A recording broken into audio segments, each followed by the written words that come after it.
ఎలా ఉంది కన్నా పకోడీ? చాలా బాగుంది, super. I love you. Thank you my dearest husband. Food విషయంలో మాత్రం మనల్ని ఎవరైనా అడిగి చేపించుకుని తిన్న తర్వాత వాళ్ళు ఎలా ఉంది అని అడిగినప్పుడు చెప్పే రివ్యూ ఉంటుంది చూసారా, ఒక్కసారిగా మనసుకి రెక్కలు వచ్చి ఎక్కడికో ఎగిరిపోతున్నట్టు ఉంటుంది, అంతే కదా. ఎంతసేపు కష్టపడి చేసామన్నది కాదు కానీ ఫైనల్గా ఎలా ఉంది అని అడిగినప్పుడు బాగుంది అని ఒక్క మాట వస్తే అబ్బా ఏంటో అది కోట్లు సంపాదించిన ఫీలింగ్ అనమాట, చెప్పలేము దాని గురించి. ఎంతైనా జీవితం మొత్తం కష్టపడేది ఫుడ్ కోసమే కాబట్టి ఫీలింగ్ వేరే లెవెల్ అండి.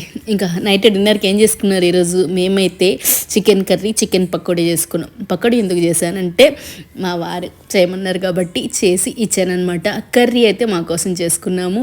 మార్నింగ్ అంతా బిజీ వర్క్ ఉండడం వల్ల ఈరోజు నైట్ డిన్నర్కి ప్లాన్ చేసాము చికెన్. సండే వచ్చిందంటే స్పెషల్ ఏదో ఒకటి ఉండాలి కదా, మాకైతే చికెనే.